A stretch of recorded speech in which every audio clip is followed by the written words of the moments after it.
Time for sound design. In this video, I'm going to use the kick drum from the Drumbrute Impact drum machine and create some kind of sound from it. I already recorded the kick drum into Ableton and it sounds like this,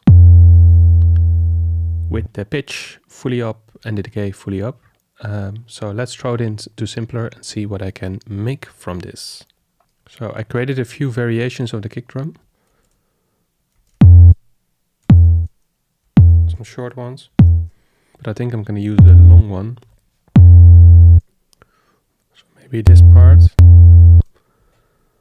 And loop it.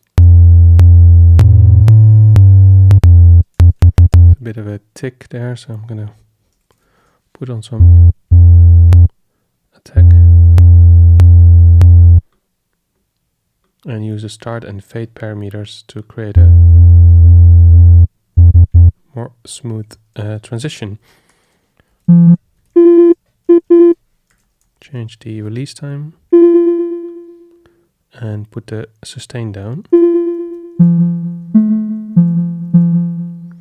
Also need to tune this, so now when I play C on the keyboard it's actually an F.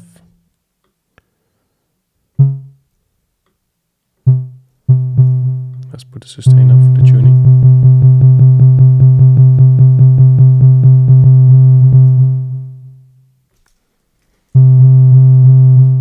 Maybe 28. Yeah, and put the sustain down. So let's throw in some effects. Let's start with delay. Put a low cut as well.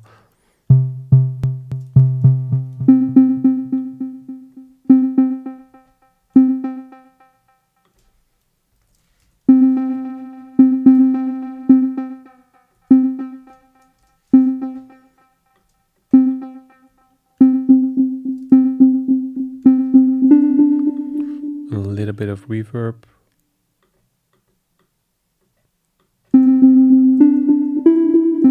And of course a redux to make it 10 bits.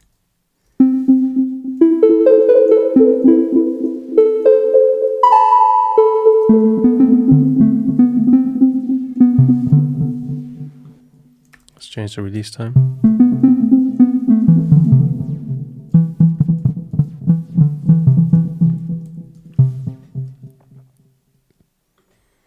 Let's put in a arpeggiator.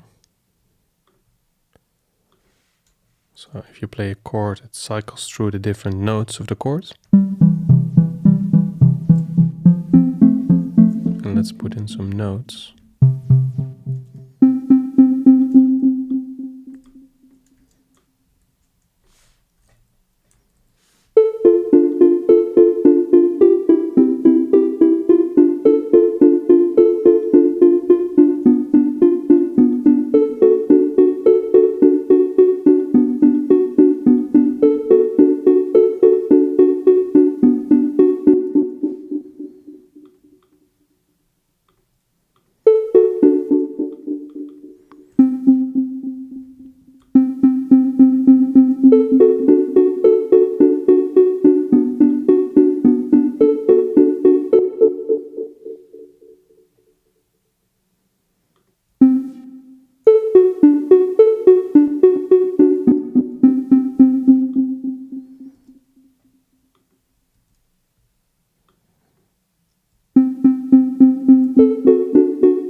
So yeah, this is one use of the sample and the arpeggiator. Let's create a variation, maybe without the arpeggiator.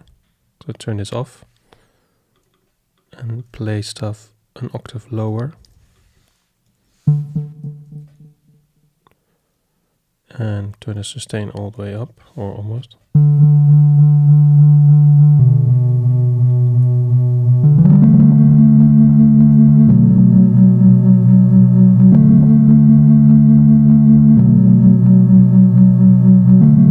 Instead of playing a full chord, only play the root and the fifth. And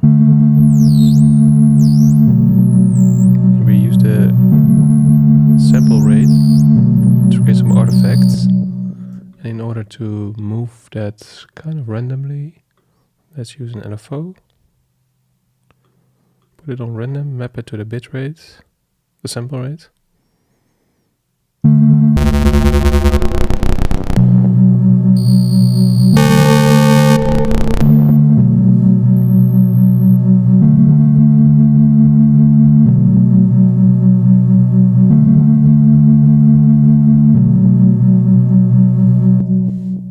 Or maybe do it with automation, that's easier.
So yeah, these artifacts are a little bit more subtle than what I initially did. So just to recap what I've been doing. So this was the original recording from the Drumbrute analog, the Drumbrute Impact analog drum machine. The kick drum with full decay. So the first sound is this arpeggiated short sound with delay and reverb. Sounds like this. Played a few octaves up.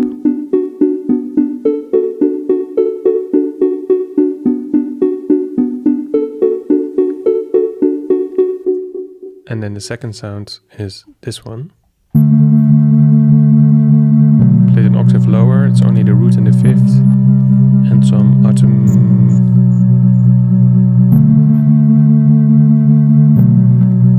sample rate automation.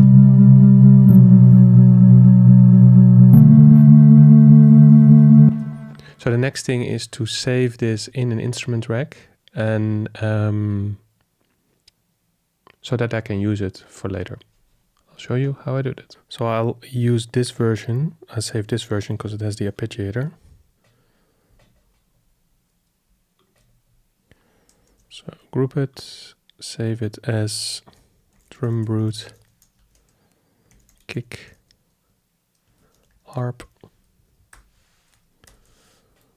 And then I'm gonna assign two macro parameters. The first one is the Arpeggiator on-off. So say arp on-off, so that I can use it with and without the Arpeggiator. And the second one is the sample rate reduction. That's a good parameter to change. So assigning macro parameters is also a way to remember which parameters work well with this sound to change. And one more is actually the sustain of the sound. If you want to use the Arpeggiator, you want to turn the sustain all the way down.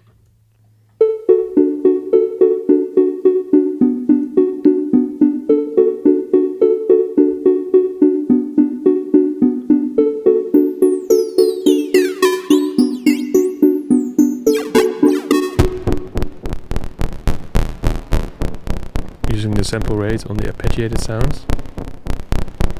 Sounds a bit destructive, but could be interesting for something. Anyway, that's it for this sound design video. If you have any questions, let me know in the comments, and see you in the next one.